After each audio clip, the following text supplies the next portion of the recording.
Thank you. So I just want to say before we get going, it is a real pleasure to be giving this presentation with my longtime friends and colleagues, Julie and Josh here. I'm the Senior Conservation Ecologist here at Mass Audubon. Josh is my colleague at Mass Audubon with the Climate Smart Forestry Program. He's a Senior Forest Ecologist. And Julie and I also go back many years, and we both live in East Hampton, just across the river. So if anything ever happened to East Hampton, Julie being the Director of Inland Ecology at the Trustees, wow, the state NGO conservation community would be out of a couple ecologists. Anyway, so just to get a sense for the audience here, how many people are land trust folks? Almost everybody. Fantastic. Municipalities, agencies, conservation commissions. All right, great. Well, thanks for coming. I think the reason we're here, and I think coming to this talk, is that we love forests and we love everything about them. All the experiences we have in them, our emotional connection with trees and forests, with the wildlife that live there, with the clean air and clean water the forests provide, all these benefits, food, fuel, fiber, all the economic benefits that forests provide, all these things we really value. And they're great. Would you agree with me? We love forests? Yeah. Great. All right. So, yay for forests. So we know forests have intrinsic worth and economic worth, but we also know that forests are threatened. And here's a rogues gallery of things that are attacking specific species, or more things in general. We got our Asian longhorn beetle and emerald ash borer and beech bark disease. I didn't have a picture of beech wheat disease, unfortunately, which is, of course, ripping like a wildfire across our landscape. Hemlock woolly adelgid. We got a roundleaf bittersweet and my favorite hardy kiwi, which I never miss an opportunity to condemn. Dismantling forests. All these factors are dismantling our forests to one degree or another. And of course, we've got the uber threat of climate change, and all these factors are putting pressure on our forests in various ways. And I think all of us, Josh, Julie, and myself, our education was grounded in conservation biology, landscape ecology, probably coming into our roles, starting our careers as conservationists. I think a lot of us are probably thinking more along the lines of, conserved land is over here and working land is over there, and never the twain shall meet. But I think over the course of our careers, we're realizing that there's actually a lot of integration. We shouldn't be thinking about forest management, forest stewardship,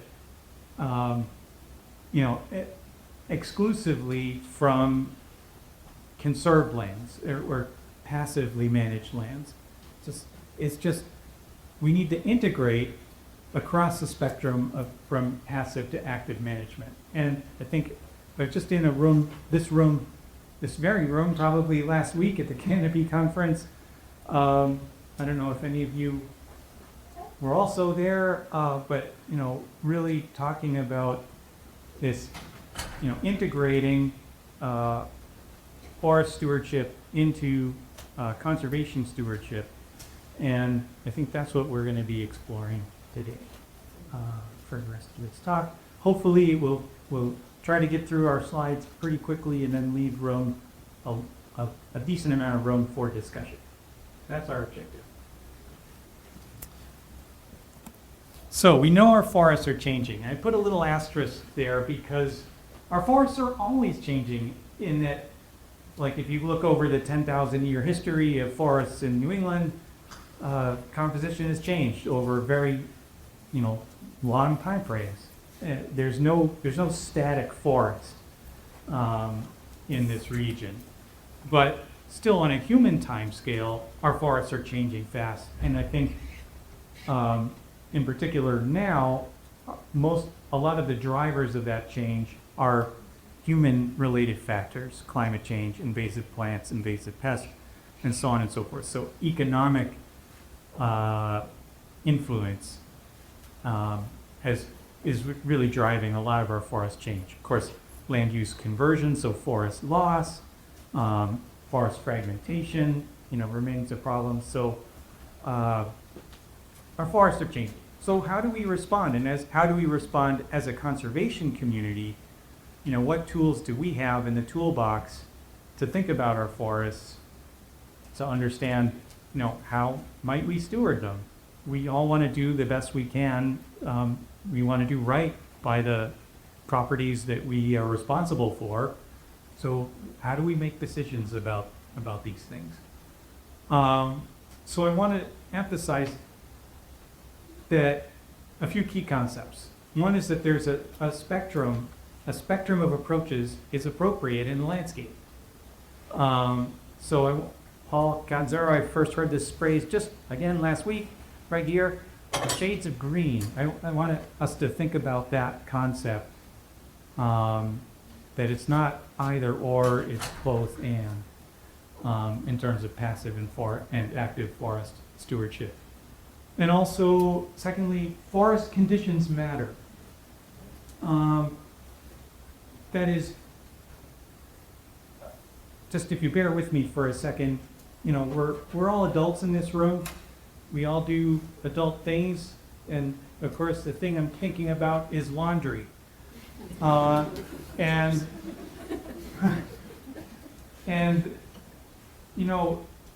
many of us just go to our washing machine and we just throw in our laundry. We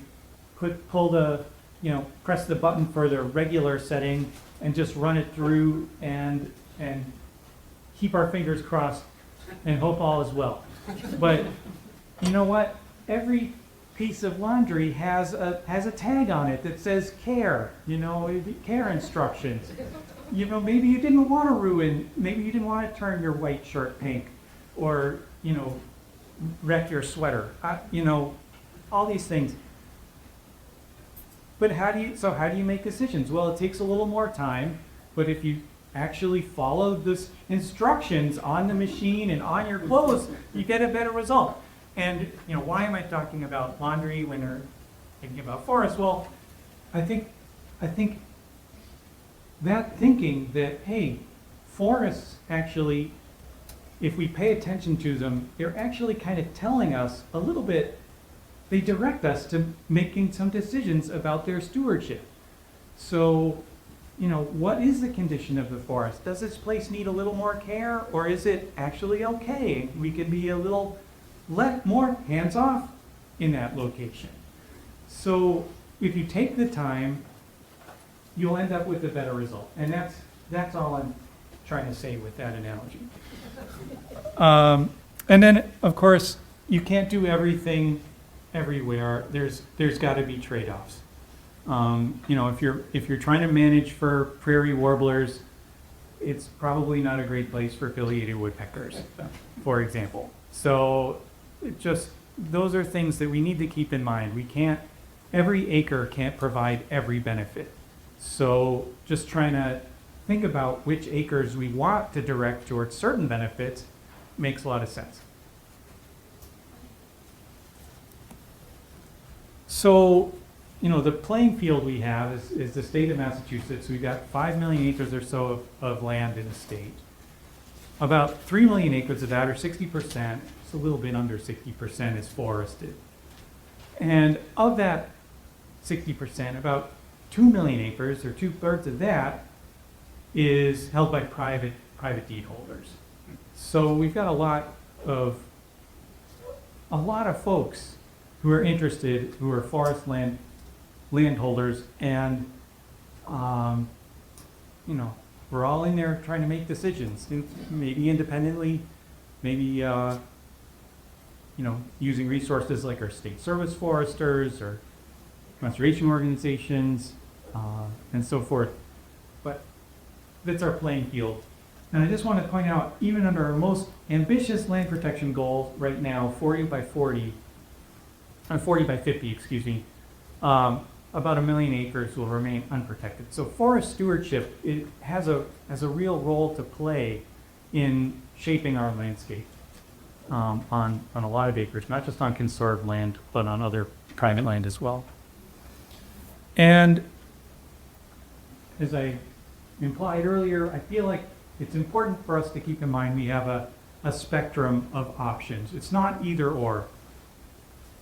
And so from a passive management or hands-off perspective, you know, in those cases, natural disturbance will be the primary driver of change. Now, I just would ask, you know, kind of the philosophical question in this day and age, is there really a place where disturbances are solely natural? Probably not.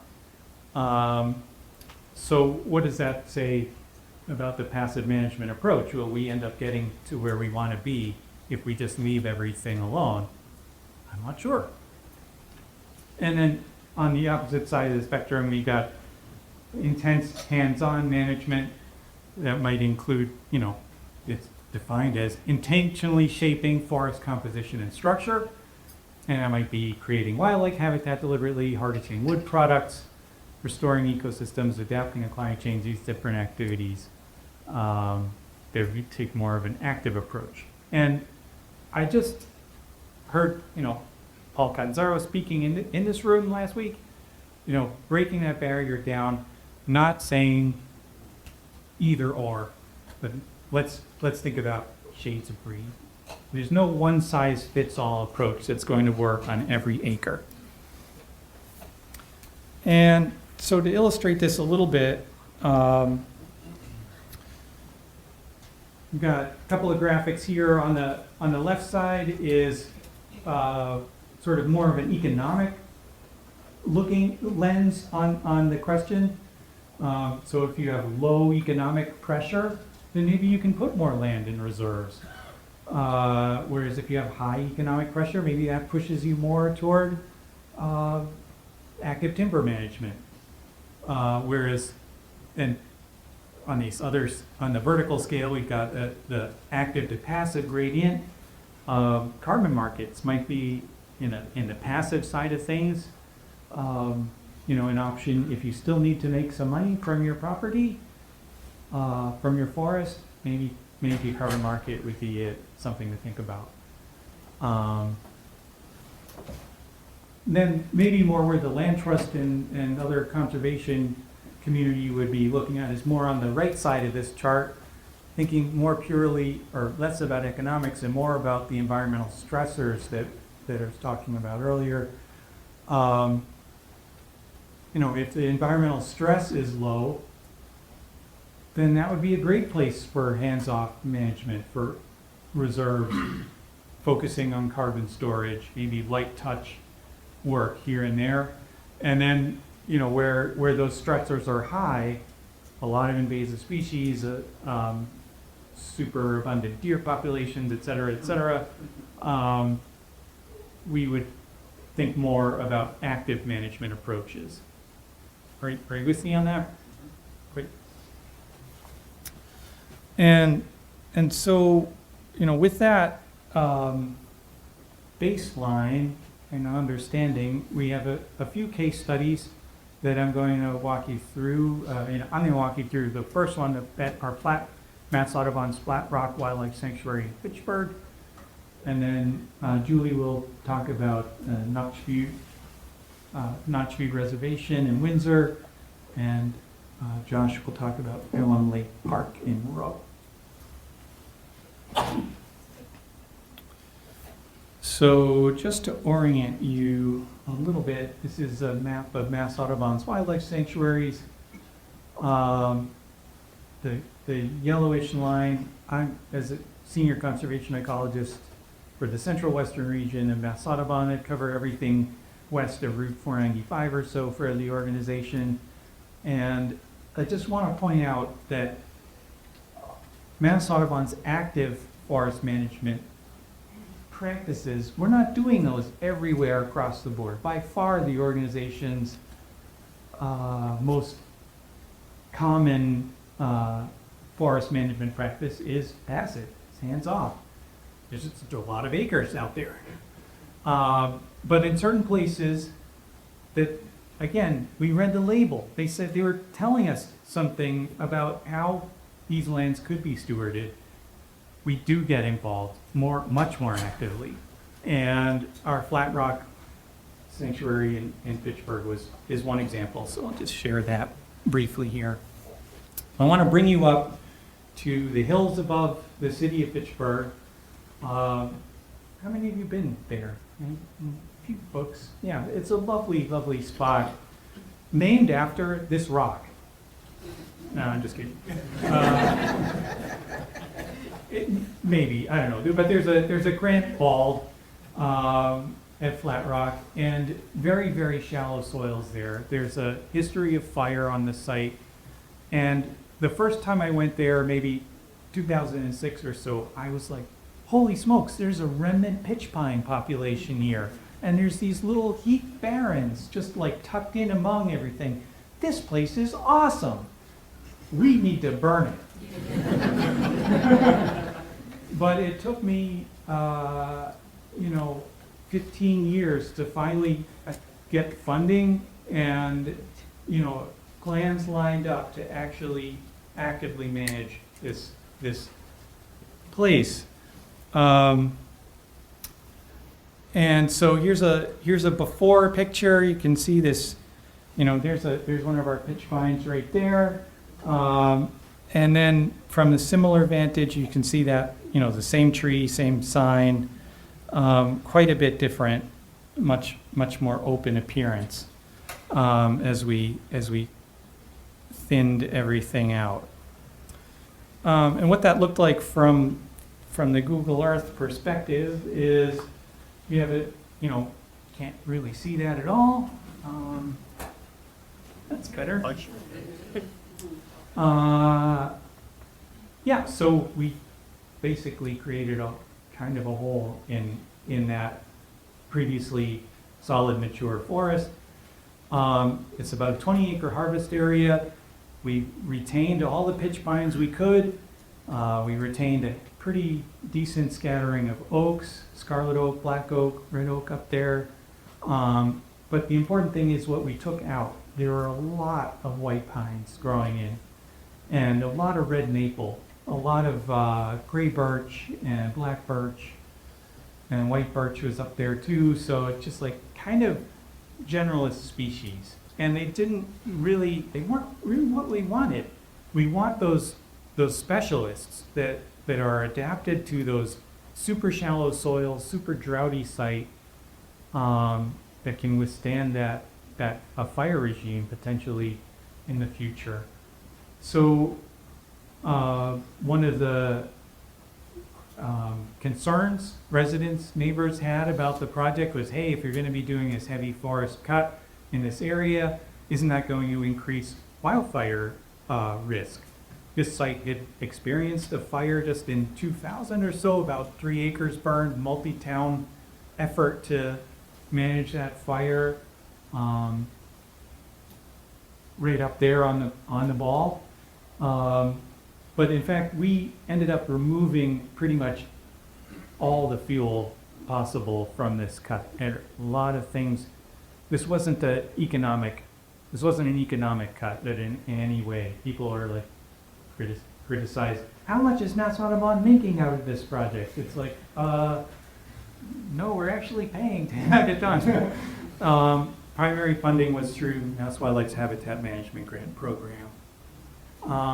And just the reason we did this is that these inland pitch pine communities, unlike down in the Cape, it's a pitch pine all over the place. But inland pitch pines are really limited to a few different sites, And this place is one of those. So we wanted to essentially honor that by stewarding it in this way. And natural heritage biologists were on the site, did a survey in 2020. Management is critical to the perpetuation of this S2, so high conservation value community and specialized species that the community likely supports. So management is critical. And just, want to plant that seed, keep it in your mind, that hands off isn't always the best policy. And this is what the site looks like now. I just couldn't be happier with the way it's responded, and Mass Audubon, we pay attention to birds. The prairie warblers are there all over the place. The towhees are there all over, everybody's coming in and using this. They were already on the site on an adjacent power line, but now they're spreading throughout the area, and we're hoping to do some of these moth and butterfly surveys, see what unusual leps have showed up, and we're already getting great response from the plant community. Blueberries like crazy, mountain laurel, beautiful mountain laurel bloom. A lot of species like Corydalus and bristly sarsaparilla that are disturbance obligate species popping up in this area. The pitch pines themselves are starting to resprout. Just phenomenal response to this management, and I'm very, very happy that we did it. Did you burn it too? Oh, we have not burned it yet. Yeah, Is that part of the plan? that's part of the plan. We need a few more preliminary steps. We're talking with the burn planner currently to work up to this. Yeah, I have no experience with that, so it's new terrain for me. And with that, I will turn it over to you. All right. Thanks, Tom. And thanks, Tom, for organizing this. I think it's a great opportunity to talk about forest management, not just the kind of that spectrum from active to passive, but also why. Like, why do we make these decisions? Tom highlighted that a little bit, and I'm going to highlight a specific project that we've been working on. Let me find the right arrow. All right. I really love this graph that Mass Econ has put out, thinking about how we look at the future of our landscapes, from resisting change to directing change with things that are coming and that we're experiencing. How is climate change impacting our habitats?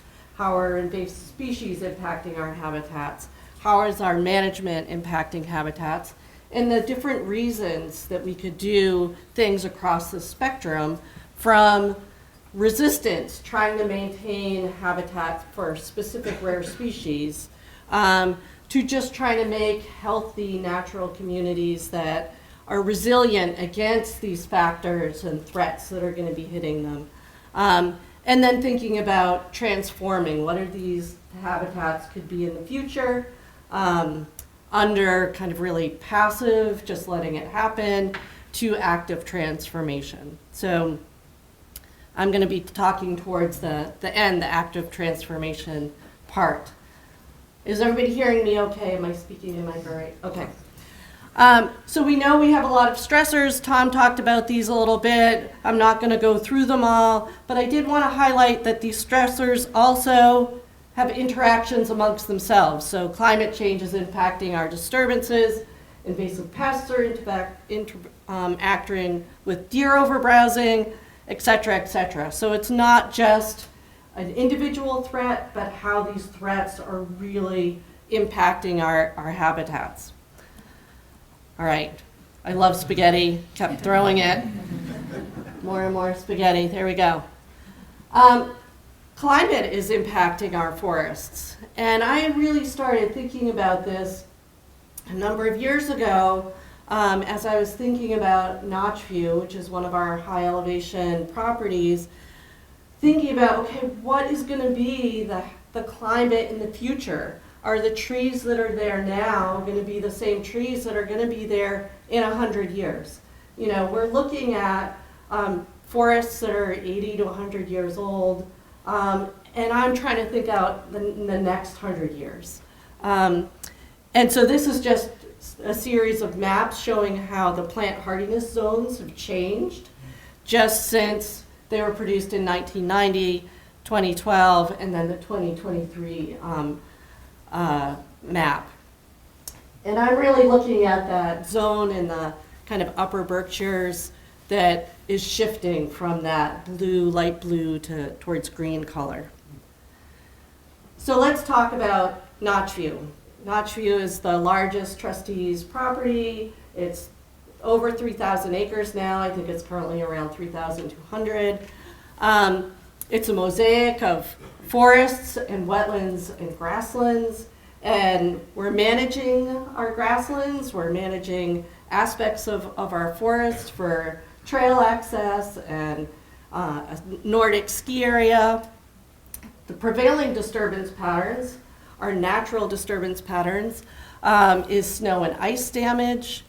It is one of our highest elevation properties, and it's predominantly spruce fir northern hardwoods. You can see kind of the list of dominant tree species from a forest stewardship plan that we had done. And some of them we're already losing. Hemlock woolly delegate is impacting the hemlocks. Balsam fir has been declining for a number of years. And more recently, ash, and now with beech leaf disease, beech really getting hit. So what's going to be the forest of the future here? You know, if we do nothing, the forest is changing, as Tom was mentioning. These threats are impacting the forest, and trying to think about, okay, what's the future forest, and is there a step that we can do to have some active influence on that trajectory? So we looked at kind of a climate vulnerability analysis across a lot of our trustees' properties, and we put in a lot of different inputs, trying to get an idea of what properties are more resilient already, where are there threats, trying to tease down, okay, if we're going to be doing something, where should we be doing it? And you can see even across one property, there's a range of resilience on that property due to, it may be steep slopes, it may be soil conditions, it may be impacts of threats of invasive species and other values. So as I was saying, we're looking at, okay, one of the ways to make a forest more resilient is to have a greater species diversity and age structural diversity. So as I was mentioning, Notchview is primarily spruce fir, northern hardwoods. We do have some oak trees there, but they're a very minor component. But they're really projected to do much better in our future climate. So we started thinking about, okay, how can we increase oak on the landscape? And with some funding from the Wildlife Conservation Society and some private funding, we were able to kind of start this project and think about, okay, where can we use silviculture to support regeneration and grow some of the red oak that's there? And how do we support that? But then we started thinking, okay, what if we take it the next step and think about, okay, let's not just regenerate the oak that's there, but think about the genetic diversity of oak, of red oak. And maybe we should look across all of our properties and say, well, what happens if we collect red oak from different properties, some that have been experiencing kind of a different climate condition for longer than those red oaks up at Notchview. Drier, warmer areas, you know, think back to the plant hardiness zone map. And so we started collecting oak acorns and then seedlings from these different properties to grow up and plant out in this area where we were going to do this timber harvest. and then be able to follow them and over time and see, is there a difference? Did it make a difference? Where the seedlings came from? Is there that much genetic diversity that could then be used to grow kind of the future trees for a notch view and provide that mast over the a long time. So we worked with Native Plant Trust and the Sami Farm. We collected the acorns and the tree seedlings. They grew them up for us for a couple years. We implemented a harvest. We're thinking about, okay, we're going to plant these oak seedlings out. But there was this little problem, right? You know, you plant out oak. We have a lot of moose at Notch View. We have a lot of deer at Notch View. We didn't want to, you know, shoot ourselves in the foot right away and not have our trees that, it's hard work collecting acorns and seedlings. I don't know if you've ever done it, but you know, you collect buckets and buckets and buckets of acorns, and then the acorn weevils all come out, and you end up with like 3 acorns. So to be able to plant, you know, 1,500 tree seedlings, there was a lot of collecting that needed to be done. These guys were not going to help my cause. So of course, working with a good forester, Mike Morey, really instrumental in coming up with the whole project that we were thinking about here. We came up with this idea of using a slash wall. How many people have heard of a slash wall? Yay, I think almost everybody did. Now, after today, everybody in here will be able to raise their hand. Slash wall is basically a big deer fence, or moose fence in the case of Notch View, to keep browsers out. It's, you know, 10 or 15 feet tall, like 20 feet wide at the base. This is not a small undertaking. It uses a lot of that, you know, economically viable wood. So again, you have to kind of weigh that balance and what you can afford if you're trying to get a lot of economic revenue out of this project. Building a slash wall is not the way to do that, in the short term at least. And over time, the slash wall will naturally degrade because it's just wood material, at the same time as the trees in the middle are growing up and getting kind of out of the reach of the deer and moose. So just to give you an idea, you know, it's one thing to see a slash wall on a picture. Here's seeing kind of the size of it with a group of very interested foresters and conservationists and others standing in front of it, so you can see the size of that slash wall. Even more impressive when you fly over it.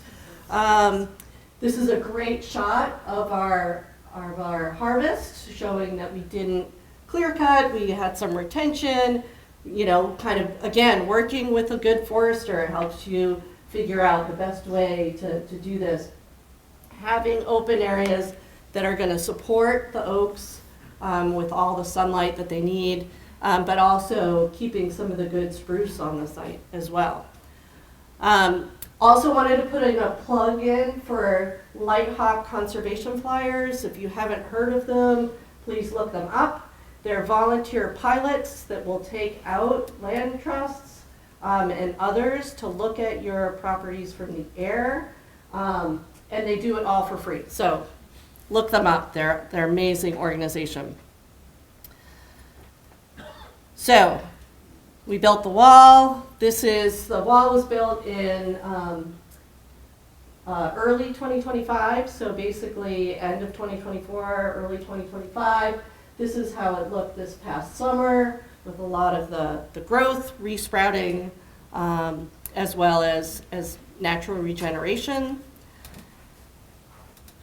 Here you can see, this is outside the wall, thank you.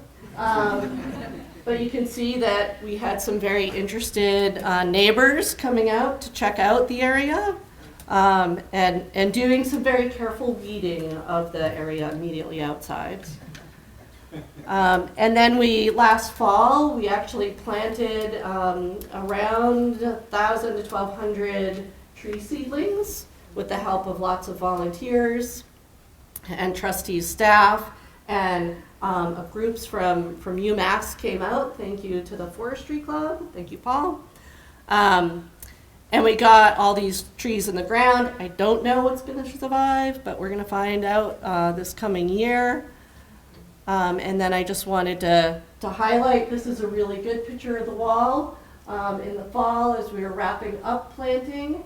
And you can see kind of a stark difference between the interior and the greenery that's in there. This was, sorry, it was kind of a late October photo. So a lot of the greenery is starting to go by. But if you look right outside the slash wall, you're not seeing any greenery, right? So even in an area that probably isn't as densely populated with deer as other parts of the state, deer and moose are having a big impact on what's growing. And so to close, before I hand this off to Josh, I just wanted to mention, you know, this is one of these continuum of projects of looking at forest management, being really active and trying to think about, okay, what do we need to do now, today, so that in 100 years we have mature trees that are going to be supporting all those creatures that need to be supported in a mature forest, right? Providing mast, providing shelter, providing all those kind of ecosystem functions. And in some cases, we need to be really proactive at that. Other cases, even at this, on the same property, we may have a more passive approach, right? So even thinking on just one property size, there can be a range from active to passive management. So, Josh, pass it off to you. Thanks, Julie. Yeah, so to talk about that range of management approaches, I'm going to talk about a project that I've been involved in that is being done at Pelham Lake Park, which is a municipal property in Rowe, Massachusetts. My job, in contrast to Tom focuses on Mass Audubon properties. My role at Mass Audubon is to help partners do similar kind of projects that we would do on our own properties, recognizing that, you know, not everyone has the resources of a Mass Audubon or the trustees. I get to help out with other folks. So a little bit about Pelham Lake Park as I start. It was the core acreage of the park was given to the town of Rowe in 1955 by Percy Brown, who was who owned the land in town. Today it has about over 1,200 forested acres. You add in the lake itself, it's up closer to 1,400 acres. And it has covenant and non-covenant areas. The covenant areas are parts of the property, including the original gift by Percy Brown, that have restrictions on how it can be managed. So at the time that Percy Brown gave it to the town, he was concerned, mid 20th century, he was very concerned about the fact that there were really low deer populations in Massachusetts at that time. And so he said, no hunting in this area to help bring the deer populations back. And he also said, no commercial forest management on those acres. So that restricts the type of management that can be done on those acres, but some of the town has continued to add land to the park, and some of those other areas don't have those restrictions. So there's an interesting contrast between what can be done in different parts of the park. It's overseen by the Road Parks Commission. It's a volunteer commission, like many, you know, like a conservation commission, but it's its own body. And they do have a park manager, full-time park manager. A forest stewardship climate plan guides management of the property now, the stewardship, and their role and their goals right now are really focused on resilience and biodiversity, and then also trails and recreation for the townspeople. The project I'm going to talk about is a partnership among a bunch of different folks that have either provided funding or technical expertise. There's been a whole range of funding sources that have taken this project from getting in the planning process through to implementing several different practices. Not all of these grants were solely focused on this park, but much of this project was tied to other work within the Woodland Partnership of Northwest Massachusetts to increase forest resilience across the region. The planning, the planning process for the park has been very well thought out. So the Park Commission and manager worked closely with actually two different foresters, first Mary Wigmore and then Alex Barrett, to create a plan over several years with really robust community engagement. Brought people out on woods walks, had focus groups, community input sessions. I'll have a slide later that goes through like all the different things that were done. Sent a survey to everybody in the town to ask about what their priorities on the property were. And so it took a few years to get the plan in place. They began this process in 2018. They completed their first stage of the forest stewardship plan in 2020, and then upgraded that plan to a forest stewardship climate plan, which is a focus on climate adaptation in 2022. Mentioned before, really focused on biodiversity, ecological services, forest resilience, and then the recreational aspects of the park for the townspeople. This is a map that the forester Alex Barrett created in evaluating the vulnerability of the park. And so areas are in green are low vulnerability, the red is a high vulnerability, and then most of the park is in kind of this moderate vulnerability to climate change. And there's climate change stressors. I won't really repeat what Julie said, but they're very similar to what she was talking about at Notchview. Also deer pressure, probably some moose pressure too, and then pests and pathogens as we've talked about. And then I guess one piece to recognize is that like much of our forest in Massachusetts, there's pretty low structural diversity in this forest. This was all former agricultural land that came back to forest at more or less the same time and has trees that are more or less the same age and size. And that is a challenge or an issue with our forest in that those trees are all similarly vulnerable to disturbance because they're all at the same age and size. And so one of the goals, well, I guess I can move on. I already mentioned management restrictions. One of the goals for the park was to create more diversity in age and size class and to encourage regeneration of the forest in areas. Mentioned before the covenant versus non-covenant areas. This map shows those areas that the hash marks.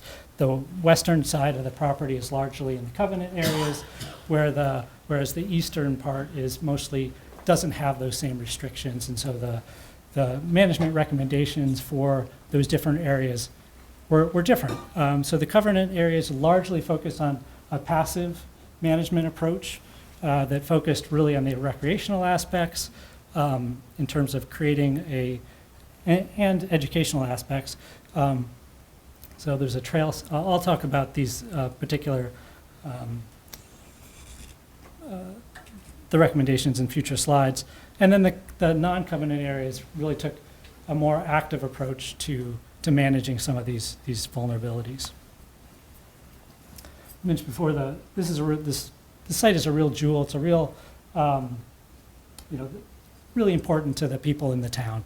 It has over 20 miles of trail, and the Parks Commission was really concerned about maintaining that trail network as climate changes and we get more intense storms, potentially more water on the trails that you have to deal with. And so Longview, which is the forest consultant company that wrote the stewardship plan, they also mapped all the trails and the vulnerabilities of those trails, and the town is using that to to address vulnerabilities of the town. So here, one example is they put in a boardwalk in an area that was wet, use local timber to create that section of the trail. Another thing they did, and this was partially driven by trail vulnerabilities. There's a parallel trail to this new trail they put in that has a lot of erosion, and they wanted to close out that trail and add a new trail that wouldn't have those issues. And they also identified that there was an area in that area there were a lot of features where there were some older trees, larger trees. There were some snags, there's some big downwood, kind of structural aspects that are associated with old growth or older forests. I don't think there's any true old growth at this site, but they created an interpretive trail to kind of point out those features on the landscape that are characteristic of older forests. The elementary school, the Rowe Elementary School, is across the road from the park, and it's a great resource for the students and teachers to bring students out there to learn about nature. One of the things they're doing is the foresters set up these hemlock monitoring plots, and they take students out there to measure those plots, and the forester goes back afterwards and measures them again because the data quality isn't the best, but it's a great educational opportunity for the park, and that was really important for the townspeople. In those non-covenant areas, they took a more active approach to a pest in a white ash grove. There's not a lot of white ash at this site, but they did have one grove that at the time of the planning, there were no obvious signs of emerald ash borer at that time, and they wanted to maintain that because EAB is largely everywhere in Massachusetts at this point and had been observed in the vicinity. And so in 2023, they inoculated about a dozen trees. I don't know if I got that number exactly right. And they have plans to retreat that over time to maintain a small population of ash on the site. This is something that you might not do today, but 2 years ago it made sense. They did some planting project. They've done a couple of planting projects, and part of the goal of those planting projects was to diversify the forest understory and to bring new species into the forest because beech, which is a mass-producing species, was declining. And 3 or 4 years ago, when we first started thinking about this work, the focus was really on beech bark disease, so they went through and they removed a lot of the understory beech that were taking up space in the understory, but were never going to become healthy canopy trees. And then planted in there, and I'll talk the next slide, we'll talk a little bit more about the planting. And then girdled some of the larger diseased beech to provide more light to the understory for those plantings. Might not do that today because since then, beech leaf disease has come in, and that's now being observed at the site and killing all the understory beech. So it was made sense at the time, but maybe is not anymore. Similar to what Julie was talking about at Notchview, we've done some enrichment planting here with the idea of helping to shift the forest composition to a composition that is more adapted to future climate in the region. Red oak is on the site now. White oak is not. It's just a little bit down slope, a little bit at lower elevations. And they've done 2 separate planting projects. The first that is shown here, and this slide is describing the red and white oaks were planted in the understory, planted during a year that was very droughty. I know there's a couple folks up front here who are talking about challenges of planting in a drought. That happened here, and most of these trees did not make it. of that first planting. The second planting was planted in a wetter spring, and those have done much better. One of the challenges at this site, given that Rowe is not part of a network of protected sites where you could collect your own stock from other sites, is where do you get your seedlings, especially when it's a grant-funded project, you have a short timeline, you can't contract out growing a couple years in advance. They ended up getting seedlings from Michigan, which is not ideal. There's lots of research that says once you go beyond 300 miles as a seedling source, seedlings don't tend to do very well. But that's what they had available, and so they tried it. The first one didn't work out so well. The second one so far has done better. And then the last piece that I'll talk about here in terms of the projects is another slash wall. This one, again, the goal was to create some young forest, to create some structural diversity in the overall landscape of the forest. And so the map shows the blue, and then orange area is where the cut was, and then the orange area is where the slash wall ended up being. Initially, they'd hoped to make the slash wall a little bigger, but there just wasn't enough material. This was a much smaller project than what Julie was talking about. I think yours is 11 acres, Yeah. roughly. This slash wall is I'm not sure if there's another small one in Rhode Island, but this may be the smallest one in New England. It's surrounding an area about 1.5 acres in size, and so it took wood basically from that whole opening there to make that slash wall. A little bit of wood left the site, but not much. So it's a big project, but it's a demonstration. There's a trail that goes right by the slash wall. It'll be a place where people can come and learn about these efforts. And that's been really important to the town, and the project team is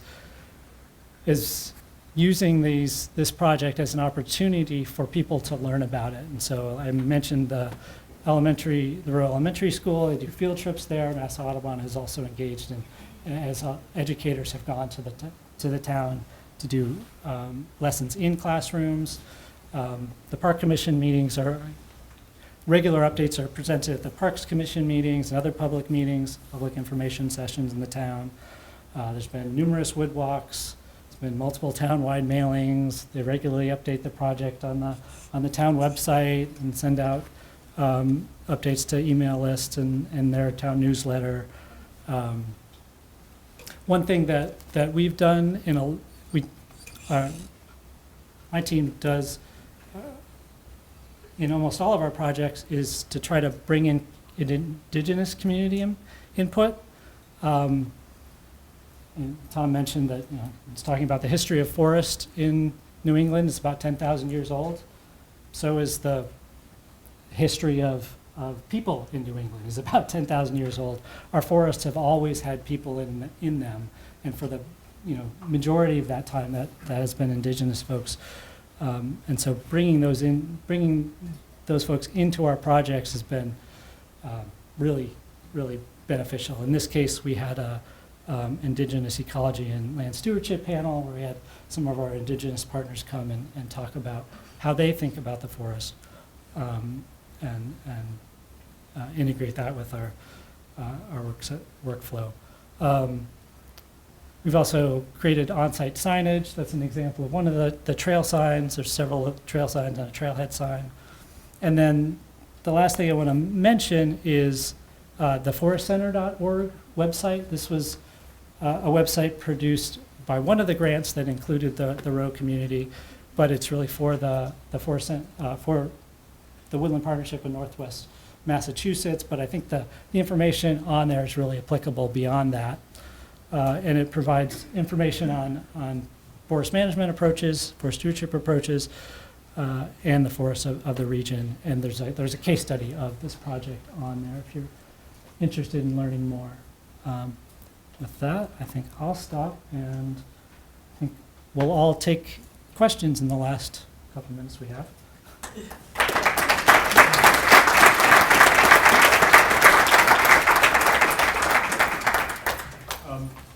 noticed one of the slides had your vulnerability mapping of the whole site, and it seemed that the highest vulnerability areas were on covenant. So, I mean, was that a consideration? Was there any consideration for maybe tweaking the covenant, given kind of the new world reality of the site and, you know, here in general and the forests? I mean, I guess I can't speak directly to what Roe wants out of that. I mean, it's certainly something to think about. I think it would be quite a process to do that. I don't know the ability. I know there's one area up in the kind of northeast section that's high vulnerability, and that is one that they haven't done anything yet, but there are recommendations to be more active there. It's a real challenge with you know, reserve designations, like how, you know, if you, a true reserve is sort of forever, right? But we don't know what the challenges will be in the future. So I think it's important to go into conversations about, you know, future designated reserves with that in mind. It's a challenging. Room for adaptability. Yeah. Yeah, I had a question about the covenant, non-covenant areas as well. I know the work you're talking about has happened in the last couple of years. Is there any longer-term difference in management of the covenant areas and non-covenant areas that allow you to draw any conclusions about how the management practices might be changing the I don't composition? think so at this point. I mean, I think until recently, the non-covenant areas were largely managed the same. They're managed passively. I think they did allow hunting over there, which maybe was the main difference. So there may be a little bit of difference, but there hasn't been a real difference in management until recently. This was great. I have a question for Julie. I'm fascinated by thinking about how do you decide between, you know, resist strategy and direct or transition. It's resource, which are so precious in Massachusetts, and so can you just like talk us through that process a little bit? Yeah, you know, we're lucky to have a lot of land that we have at our disposal to be thinking through some of these decisions. And it really comes down to looking at those local conditions, right? So where do we have spruce regeneration happening on its own, right? Versus areas where we're seeing decline or stress. And then where are, you know, in the case of Natru, where was the red oak already existing on the property so that maybe it just needs that little bit more of a nudge. So in a way, it's like we're doing this active change, but really moderated, you know, when you look at big picture active transformation. But really it comes to drilling down into the property specifically. And what are those key characteristics that we're seeing in the forests, in the species, in kind of the habitats that we're trying to manage, and trying to think about, okay, what resources do we have? What makes it easiest to work, you know, a silviculture project in this area that has good road access, that, you know, operationally is going to be easier to do than another area. So I don't know if that's answering your question directly, but it's a lot of that planning and thinking about the future, and then thinking about how to spread our limited capacity, both people-wise, financially, to make kind of the biggest difference that we can. Yes? So I want to build on Tom's analogy, but I welcome responses from all three of you. Every forest garment in your laundry pile has many different tags, and they're all written in different languages. And you obviously read the ones that you can and make decisions based on that. What tags do you wish it should be, and why? Oh, that's a really good question. I think I'll say one thing. and it may be just something that I need to learn to read better myself. But thinking about the impacts that past activities have had on soils and the future of those soils. So just kind of a quick example, I did a floodplain forest restoration project a number of years ago where we're basically transitioning several old hay fields and then replanting them with trees. 3 different fields, they were all generally close proximity, and they had 3 very different reactions on how the plantings went. So I don't know why. I have some ideas. Whether it's compaction, loss of mycorrhizal associates, differences in fertility, but being able to have a better eye of that as we're thinking about larger restoration projects is one tag I would like to have. Yeah, I would have to say my answer is also soil related. Yeah, and I think with the importance of mycorrhizal fungal communities and our relative lack of information about them and the difficulty in, at least now, in terms of understanding what's there and how our management might affect it. I think that's a label I would like to be able to read. I think we have a pretty good handle on birds and mammals, generally amphibians to some extent, insects to some degree as well, but there's always more to learn. I guess I'll take a slightly different tack. I guess there's sort of 2 things. One is thinking about regeneration. Well, both of these are related to thinking about regeneration. So regenerating the forest, getting new trees into the forest. One is the genetics of those trees. So with climate change, it's going to be warmer. Do we need the genetics of trees from different places here, or do the trees we already have enough plasticity in their genetics to survive those conditions? So that's one part of it. And then the other part is just forests. They run on dynamics that are longer than human dynamics, human lifetimes, right? And because we're not seeing oaks getting regenerated this year doesn't mean they won't regenerate sometime in the future. And we don't know. I kind of waffle in my level of concern when we don't see the regeneration we want in the forest. In one sense, it would be great to get things established now. Species that are that we know will do better as the climate continues to warm.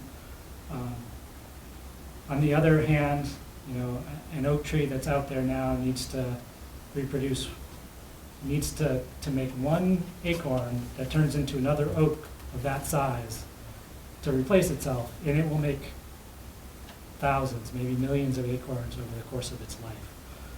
So it's hard to think in the timescale of a forest, and I wish I could do that better. Any questions? So you've all kind of touched on the nuance and complexity around this issue. Have you realized any effective communication strategies to help the general lay public understand how complex and site-specific some of these issues are?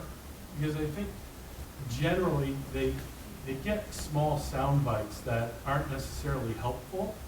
And I'm wondering if you've had any experience with effective communication strategies that help people understand. Great question. Probably I'll have an answer for that, and not a complete answer. I mean, I think the most effective thing is to get people into the woods. If you can do that, you can talk about and just like connect on what you find exciting about the woods. I think what Tom said in the beginning was just like, we all love forests. Let's agree to that, and then we can talk about the details. So that's one piece that's really important. Oh, Michael's up there.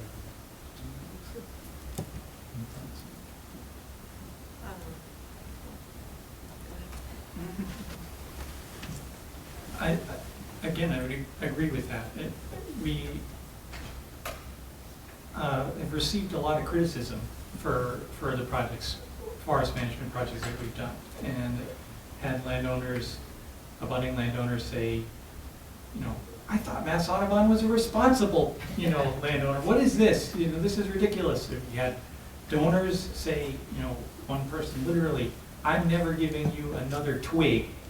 You know, after we did a patch cut at one of our properties for very good conservation reasons.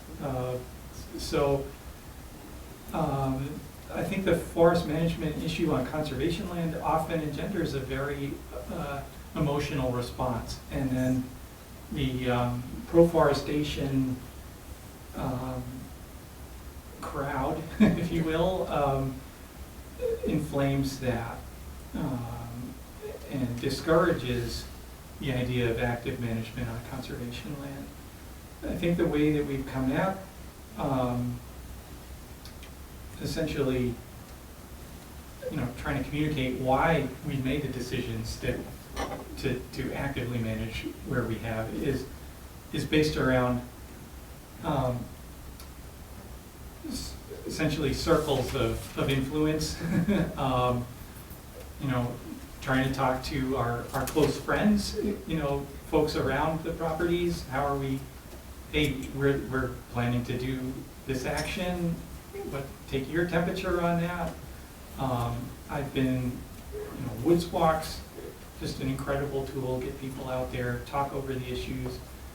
I usually do presentations in the local libraries to say, you know, hey, this is coming soon, articles in the local papers, to, you know, just try to get the message out that this is happening, and not necessarily to say, you know, we're going to change it significantly, but maybe that would come out of it, you know, I don't know.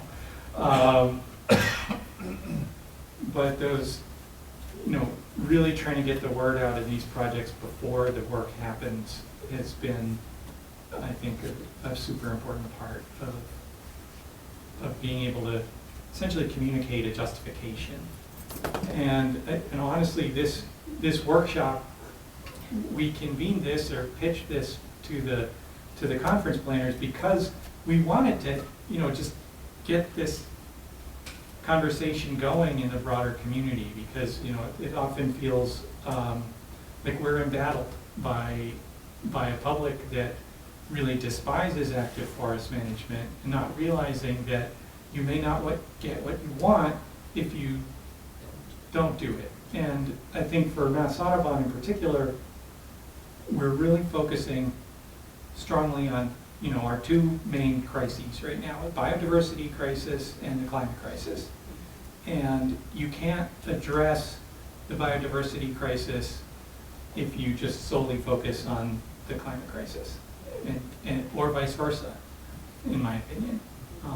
So that just by its nature would, you know, encourages us to follow a more integrated strategy. I just want to give a quick plug to Ethan Tapper's book, How to Love the Forest. And he talks about very active management to restore second growth and degraded forests in a changing climate. And the fact that we've made a mess of everything, and now we have to fix it. And it's sort of like surgery to correct a heart defect or remove a mass. We have to go in there and do some work to restore things back to a more natural state. I think there is growing awareness in our community of the need to be more active. I guess just to follow that up with the last thought, I continue to struggle myself personally with, we've really messed things up, therefore we must fix them because, like with the soil question, we've messed things up, but we don't know what the mess is. How are we gonna know what the fix is? So I think it's kind of a both and, like, yes, there are some really active things that we can do to try to correct trajectories for those specific goals that we have, right? As with a singular human focus, right? But I think we also need to have that humility that we do not know how to fix everything, nor should we, continue to mess things up. So I think, that's really easy for us to do in a way because we don't have capacity to fix everything, right? So passive management is going to be on the landscape no matter if we think that is the right fix or not. But I think it's also really important to be thinking about, okay, we need to leave some places to see what the trajectory becomes. So those are my final thoughts.